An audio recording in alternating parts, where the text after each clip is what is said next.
Assalamualaikum warahmatullahi wabarakatuh. Alhamdulillahirabbil wassalatu wassalamu ala asrafil anbiya'i wal mursalin wa ala alihi washabihi ajmain. Puji kepada Allah dengan mengucapkan Allahu Akbar dan selawat kepada Rasulullah sallallahu alaihi wasallam dengan mengucapkan Allahumma shalli ala sayyidina Muhammad. Bapak Ibu, pada hari ini izinkan saya mempresentasikan dan sosialisasi tentang budaya positif di sekolah kepada Bapak Ibu rekan guru yang ada di SD Negeri Lamsi, Kecamatan Kuta Cerdi, Kabupaten Aceh Besar. Program sosialisasi budaya positif ini adalah wujud dari aksi nyata program guru penggerak Angkatan 9 yang sedang berlangsung. Saya sebagai calon guru penggerak Angkatan 9 Kabupaten Aceh Besar tahun 2023. Di sini aksi nyata modul dari 1-4 budaya positif yang telah kami pelajari, jadi mengimbaskan ataupun mensosialisasi kepada bapak ibu semua demi peningkatan mutu pembelajaran yang berpusat kepada murid. Kemudian sosialisasi budaya positif ini juga nanti bisa Bapak Ibu terapkan pada saat pembelajaran di kelas nantinya. Kemudian Bapak Ibu, ada beberapa konsep utama modul budaya positif. Yang pertama yaitu perubahan paradigma belajar. Artinya perubahan ini terjadi seiring dengan perubahan kurikulum kita, paradigma ataupun perubahan kurikulum ini, maka dalam pembelajaran juga berubah. Kemudian ada disiplin positif, kemudian ada kebutuhan dasar manusia dan motivasi perilaku manusia, segitiga restitusi, keyakinan, dan posisi kontrol ataupun restitusi. Kemudian yang disebut dengan segitiga restitusi di sini, artinya ada penjelasan di sini. Yang pertama, konsep pertama perubahan paradigma.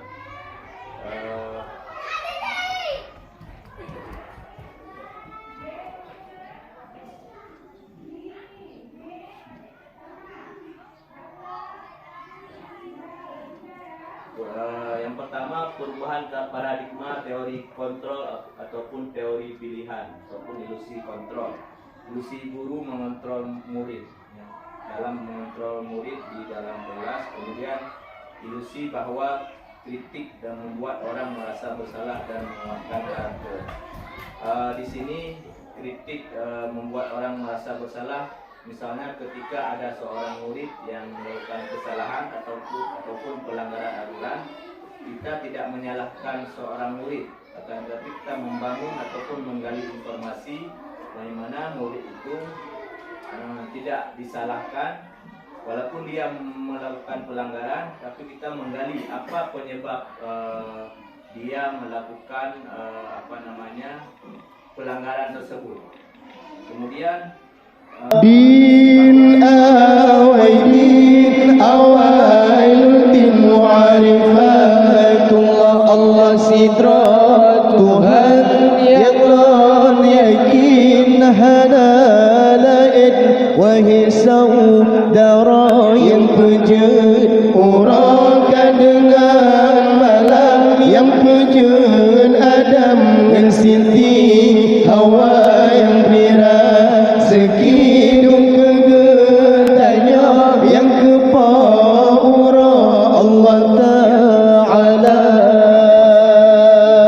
Awai agama Allah bertaturi dengan berdiri dum tak percaya betapa dua Allahu Rabbi yang maha suci sidra yang esa Islam iman tauhid mu'arifah wa sampai negara agama sapoka kurang agama hansa penyong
menurunkan. Ada dalam budaya kita makna disiplin dimaknai dari suatu yang dilakukan seseorang dan orang lain untuk mendapatkan kepatuhan. Kemudian dulu ataupun yang sebelumnya kita memahami bahwa disiplin ini dengan ketidaknyamanan.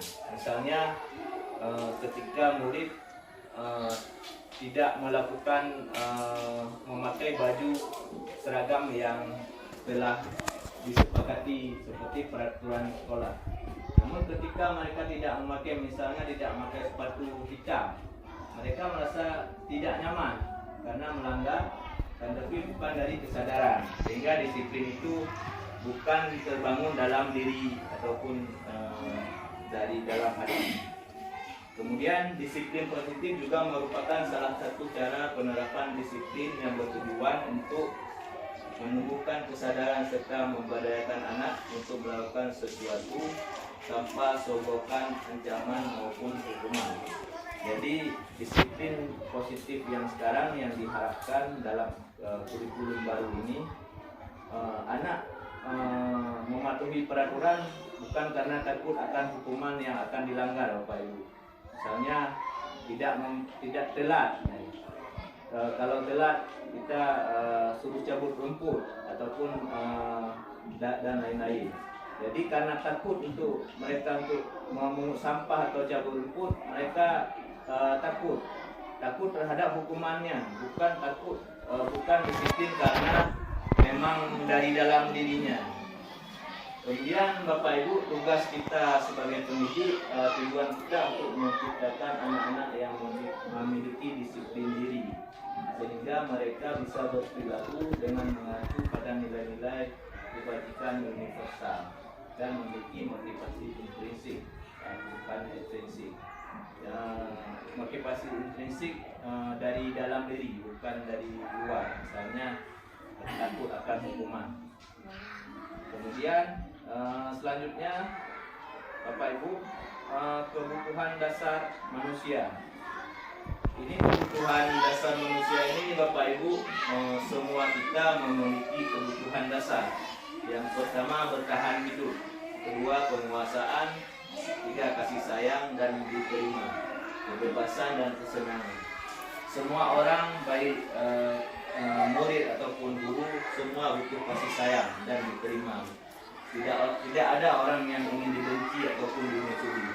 Kemudian kebebasan ini dalam artian bukan bebas sebebas-bebasnya, tapi tidak dikekang oleh peraturan, tetapi mengikuti peraturan. Kemudian kesenangan, tidak ada seorang pun yang ingin sedih Bapak Ibu, tapi butuh kesenangan. Yang menjadi motivasi perilaku manusia Bapak Ibu, ada dorongan yang timbul dari diri seorang yang sadar ataupun tidak sadar untuk melakukan suatu tindakan dengan tujuan tertentu. Mungkin motivasi siswa kita melakukan sesuatu itu apakah secara sadar ataupun secara tidak sadar melakukan sebuah aktivitas tertentu. Yang pertama misalnya menghindari ketidaknyamanan dan hukuman, ya. Murid melakukan disiplin diri takut dihukum berupa motivasi ekstrinsik. Jadi ekstrinsik itu di luar, ya. Kemudian mendapatkan imbalan atau penghargaan dari orang lain. Kemudian ada anak-anak ataupun siswa kita, mereka disiplin. Motivasinya apa? Untuk mendapatkan sebuah penghargaan, apakah berbentuk piala ataupun pujian. Kemudian itu juga merupakan motivasi ekstrinsik. Kemudian menghargai diri, nilai kebajikan diri sendiri. Ini murid melakukan disiplin karena sadar yang dari dalam diri ini merupakan motivasi intrinsik. Jadi Bapak Ibu, bagaimana ke depan nantinya kita bisa membangun motivasi nilai kebajikan dari dalam diri. Jadi sejak sekolah karena memang ingin merubah ataupun ingin lebih baik ke depan, bukan karena takut dipukul oleh ataupun dipaksa oleh orang tua. Kemudian selanjutnya Bapak Ibu, konsep disiplin dengan identitas gagal. Ini ada dua Bapak Ibu, konsep disiplin dengan identitas gagal. Yang pertama hukuman. Hukuman berupa menyakitkan, tidak nyaman, murid tidak merasa takut, memaksa, murid menyembunyikan kesalahan, murid menjadi rendah diri. Itu kalau hukuman, efek-efek yang ditimbulkan oleh hukuman. Ada murid merasa merendah diri karena takut dia, karena dapat hukuman sehingga dia tidak ini. Kemudian penghargaan. Dulunya kita memikirkan penghargaan itu adalah bagus karena bisa menaikkan ataupun memotivasi siswa untuk rajin belajar. Ternyata tidak efektif Bapak Ibu ini, karena mematikan kreativitas, merampas hak ataupun menghargai dirinya.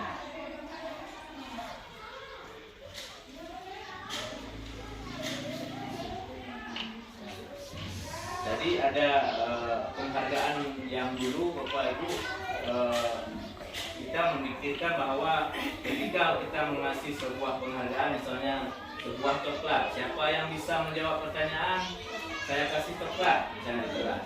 Ternyata Bapak Ibu, penghargaan yang dalam berupa bentuk barang itu bisa mematikan ataupun menjadi motivasi ekstrinsik. Jadi mahasiswa mengharapkan penghargaan tersebut bukan karena ingin lebih mengetahui tentang suatu materi. Kemudian konsekuensi, ini adalah identitas sukses. Tadi Bapak Ibu sudah dijelaskan tentang identitas gagal. Yang pertama, penguatannya jangka pendek, kemudian perlu monitoring secara berkelanjutan, kemudian stimulus dan respon, kehilangan untuk memenuhi waktu dan kesalahan. Restitusinya adalah murid bertanggung jawab untuk perilakunya. Jadi apa yang dilakukan oleh murid di kelas ataupun di lingkungan sekolah, mereka tahu dan bertanggung jawab atas perbuatan baik itu positif ataupun negatif. Mereka sadar terhadap perilaku yang dilakukannya. Kemudian mereka juga fokus pada pemecahan masalah jangka panjang. Dan restitusinya murid bersemangat memperbaiki kesalahan.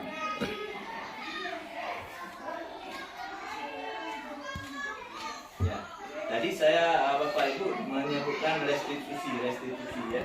Jadi Bapak Ibu, saya hari ini ingin berbagi tentang apa itu restitusi. Jadi restitusi ini sebuah program yang sangat di dalam kurikulum Merdeka untuk melakukan restitusi ketika ada apakah pelanggaran ataupun kesalahan peraturan yang dilaksanakan oleh murid. Jadi restitusi Bapak Ibu adalah proses menciptakan kondisi bagi murid untuk memperbaiki kesalahan sehingga mereka bisa kembali kepada kelompok dengan karakter yang lebih kuat. Jadi Bapak Ibu, restitusi ini memperbaiki kesalahan, bukan memvonis kesalahan siswa. Misalnya begini, ketika si A misalnya, murid A melakukan kesalahan, kita panggil di tempat, misalnya di ruangan khusus ataupun di ruangan guru, kita menanyakan anak-anak, Ani, katakanlah Ani, ini tadi Bapak dengar Ani melakukan mengganggu teman. Kenapa Ani bisa melakukan? Ya. Kemudian kita beri penguatan, wajar Ani melakukan kesalahan. Bapak misalnya dulu juga begitu, pernah mengganggu teman.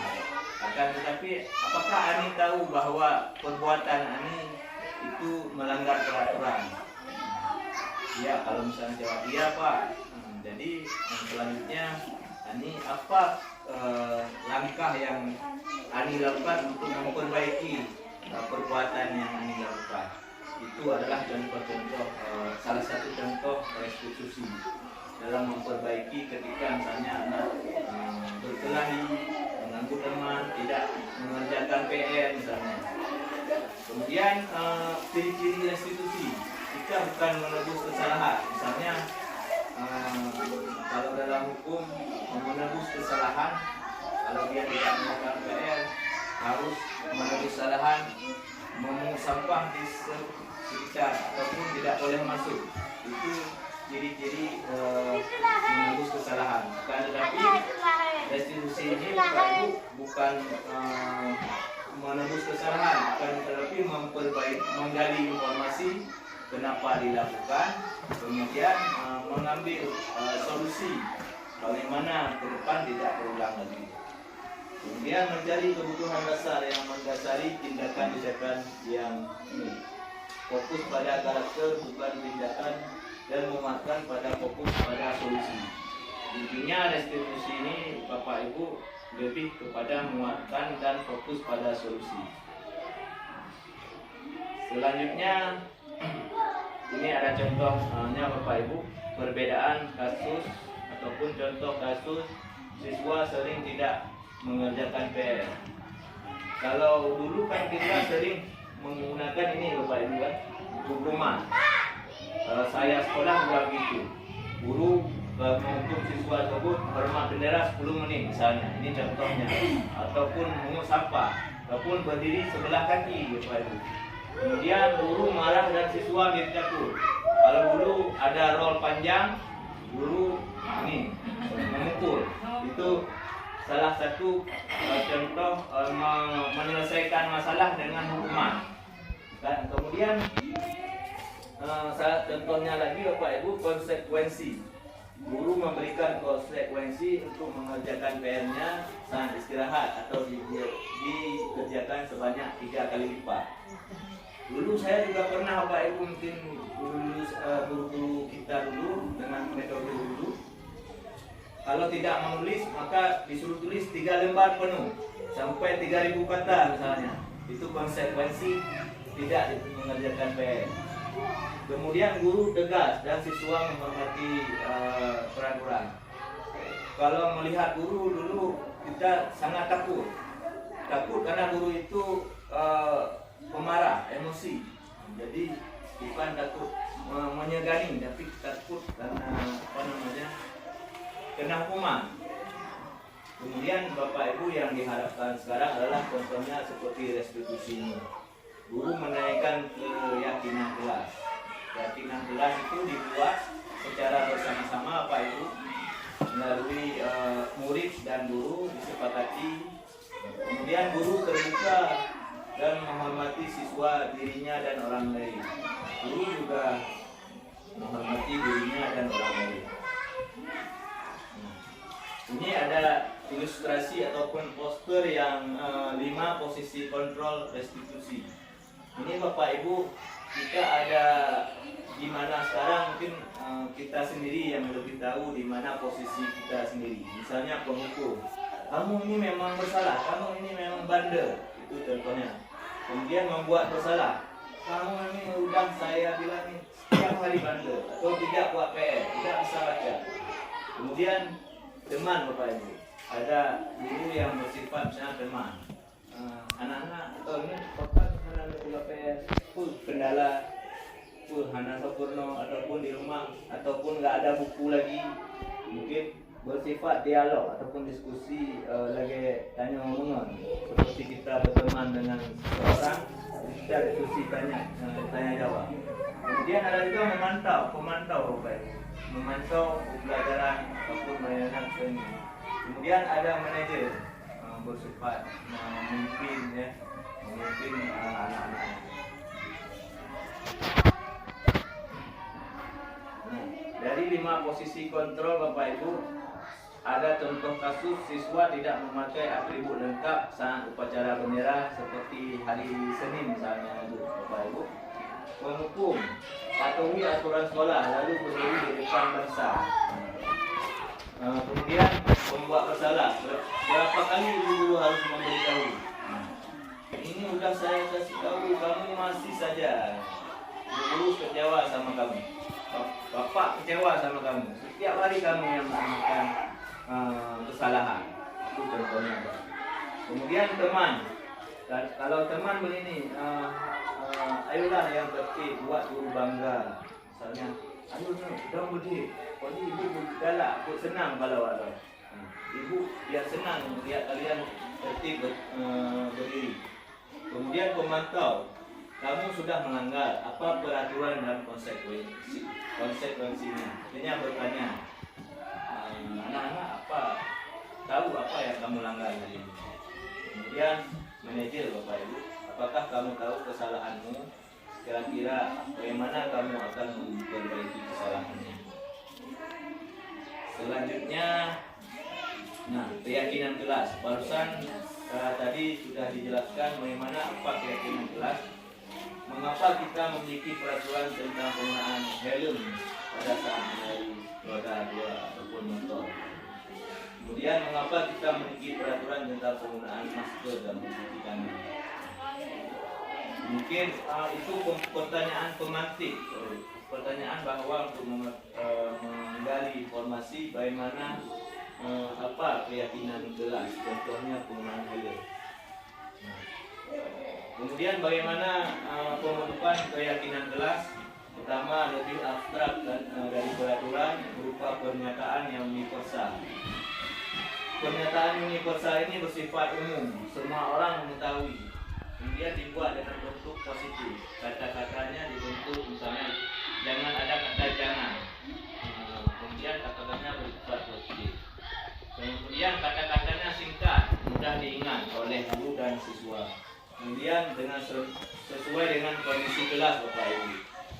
Misalnya kesepakatan kelas 1 dengan kelas sampai kelas 6 tidak sama semua. Dia berbeda setiap kelas sesuai dengan kesepakatan dan hasil musyawarah kita bersama murid. Kemudian yang dilibatkan warga sekolah, warga kelas ataupun sekolah. Misalnya disiplin waktu. Ada sekolah kelas 1 namanya. Banyak tidak hadir ataupun disiplin. Jadi boleh juga dilibatkan orang tuanya, Bapak Ibu. Selanjutnya, yang mana yang merupakan keyakinan kelas. Ini ada contoh, misalnya kesepakatan kelas datang tepat waktu, mengucapkan salam, menjaga kebersihan sekolah, berdoa sebelum sesudah dan kegiatan, aktif dalam pembelajaran. Kemudian kesepakatan kelasnya kita buat kami guru dan murid saling menyayangi. Kami murid yang semangat belajar, kami murid yang peduli bagi dengan teman-teman. Ini adalah contoh-contoh kata ataupun kesepakatan kelas Bapak Ibu.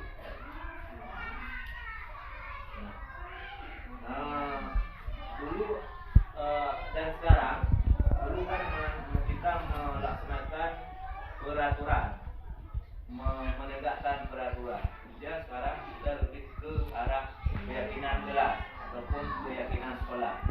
Yang pertama, selalu kembalikan buku tempatnya. Keyakinan kelasnya berarti kata positifnya tanggung jawab, bertanggung jawab terhadap buku. Kemudian dilarang mengganggu orang lain. Keyakinannya menghormati orang lain. Kemudian hadir 15 menit sebelum pembelajaran. Komitmen ataupun dilarang melakukan kekerasan. Ini adalah Bapak Ibu contoh-contoh bagaimana merumuskan peraturan ini menjadi keyakinan kelas.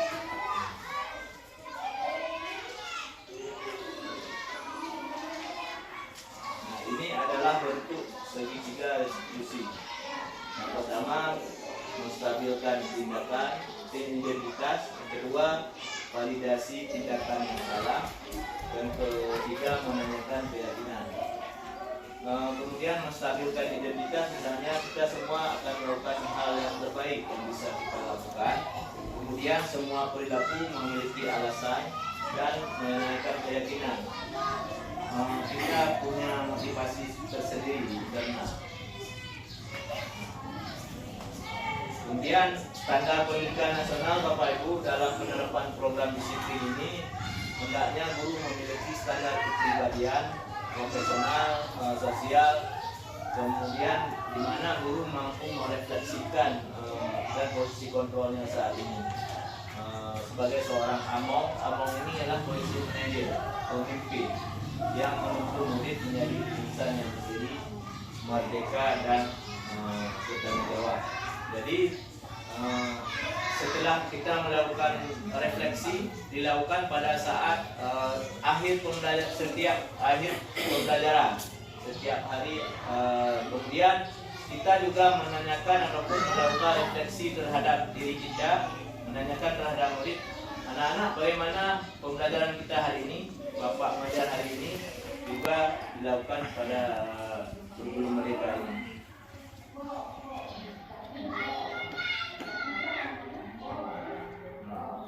Baik, Bapak Ibu, mungkin inilah paparan singkat saya tentang sosialisasi budaya positif untuk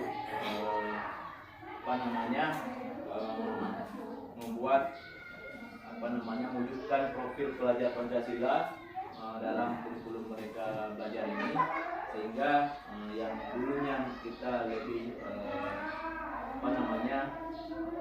menerapkan kurikulum sebelumnya, kemudian sekarang lebih siswa yang berpusat pada siswa. Artinya guru menghamba kepada siswa, bukan kita menjadi hamba siswa, tapi kita memfasilitasi siswa menjadi apa tujuan dari pembelajaran dengan keberagaman siswa masing-masing tercapai. Mungkin ada pertanyaan Bapak Ibu? Ya, baik, terima kasih Bapak Ibu. Pertanyaan yang sangat bagus sekali. Artinya budaya positif ini bisa kita terapkan di sekolah kita ini. Artinya dengan melibatkan misalnya siswa, komite, orang tua siswa dan lingkungan siswa ini. Jadi bisa kita libatkan semua untuk mendukung proses pembelajaran ini. Ya. Mungkin inilah Bapak Ibu, terima kasih saya ucapkan atas perhatian Bapak Ibu pada hari ini. Semoga Allah mencatat amal kebaikan kita pada hari ini dalam meluangkan waktu dalam kegiatan sosialisasi budaya positif di lingkungan sekolah di hari ini tanggal 23 Oktober hari Senin di SD Negeri Lausi. Bapak Ibu dalam mendengarkan, semoga nantinya bisa bermanfaat bagi saya sendiri dan Bapak Ibu. Assalamualaikum warahmatullahi wabarakatuh. Waalaikumsalam warahmatullahi wabarakatuh. Makasih Pak De. Assalamualaikum warahmatullahi wabarakatuh.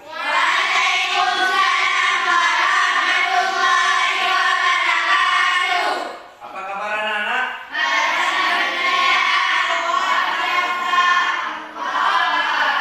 Ya, alhamdulillah hari ini anak-anak bersemangat ya setelah melakukan upacara hari Senin, upacara bendera. Kita kembali masuk di pelajaran PJOK kelas 6 ya. Hari tanggal 23 Oktober 2023. Baik, Bapak hari ini ingin menanyakan, ada yang tidak hadir hari ini? Gak ada ya? Ada. Ya, berapa orang? 1. Ya, semoga yang tidak hadir itu kita doakan besok bisa menghadiri kembali di kelas ini ya. Kemudian anak-anak, pada hari ini Bapak ingin mengajak anak-anak berdiskusi bersama-sama bagaimana kita membangun kelas kita. Jadi ada sebuah pertanyaan. Yang pertama, seperti apa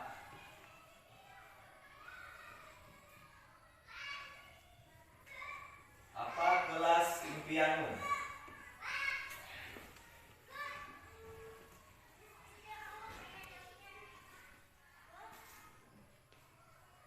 Nah, jadi anak-anak sekalian, ini ada namanya kertas post-it ya. Bapak bagikan satu persatu.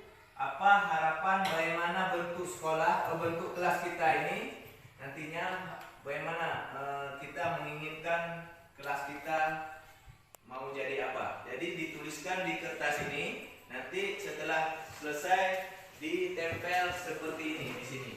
Kertas ini punya ada ya. Oke, ambil satu Ya. Silakan.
Ya, silakan bisa ditulis apa-apa saja harapan kelas kita nantinya bagaimana.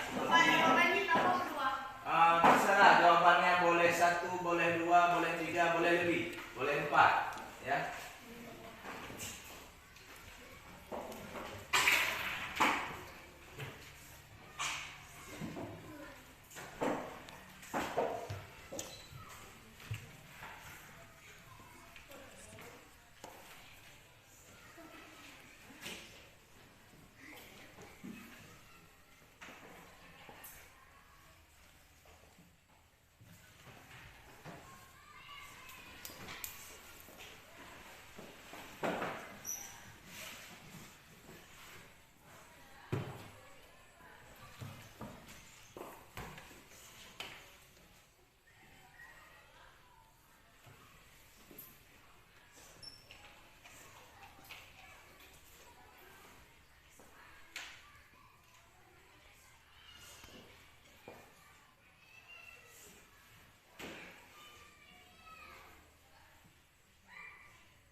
Yang sudah siap boleh ditempelkan anak-anak di sini.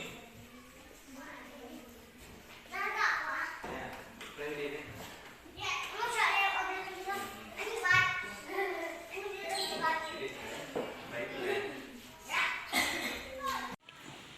Oke, baik. Assalamualaikum warahmatullahi wabarakatuh. Alhamdulillah, hari ini Bapak Muharil telah menyelesaikan sosialisasi tentang keyakinan kelas dan budaya positif di sekolah SD Negeri Lamsi. Saya selaku guru yang bertugas di sekolah SD Negeri Lamsi merasa sangat terbantu dengan adanya sosialisasi oleh Bapak Muharil selaku CGP Angkatan 8. Dengan adanya sosialisasi dan keyakinan kelas serta sosialisasi positif tersebut bisa meningkatkan mutu pendidikan di sekolah SD Negeri Lamsi, juga kepada dewan-dewan guru bisa meningkatkan kemampuan, kapasitas dan kapabilitas dewan guru dalam melaksanakan kegiatan PBM di sekolah SD Negeri Lamsi. Serta dengan adanya sosialisasi tersebut memungkinkan guru-guru untuk berimprovisasi lebih maju lagi ke depan, berimprovisasi lebih disiplin lagi ke depan, serta guru-guru dituntut untuk senantiasa mengajar dan terus membimbing anak-anak didik dengan kemampuan yang diberikan, yang melekat pada dirinya, yang serta-merta membuat anak didik itu lebih bagus ke depannya.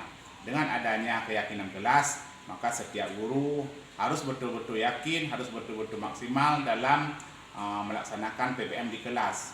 Adapun tujuan dari PBM di kelas adalah salah satunya untuk mencerdaskan anak bangsa, membuat anak-anak di sekolah SD Lamsi lebih lagi senang, bersemangat dalam belajar demi tercapainya tujuan dari pembelajaran tersebut. Dari program sosialisasi Bapak Muharil dapat kami simpulkan bahwasanya sosialisasi positif itu benar-benar berdampak positif di SD Negeri Lamsi kami, dan kami selaku guru di sini merasa senang karena hal-hal baru yang ditampilkan oleh Bapak Muharil memberikan dampak yang positif bagi kami guru dan kami aplikasikan kepada anak-anak didik kami. Selanjutnya, keyakinan kelas betul-betul dituntut untuk senantiasa yakin dalam belajar, senantiasa yakin dalam mendidik serta membimbing, juga mengarahkan anak ke arah yang lebih baik. Terima kasih. Kami berharap dengan adanya sosialisasi dari Bapak Muharril bisa membuat mutu pendidikan di SD Negeri Lamsi meningkat ke depannya. Terima kasih calon guru penggerak Bapak Muharril SPD GN.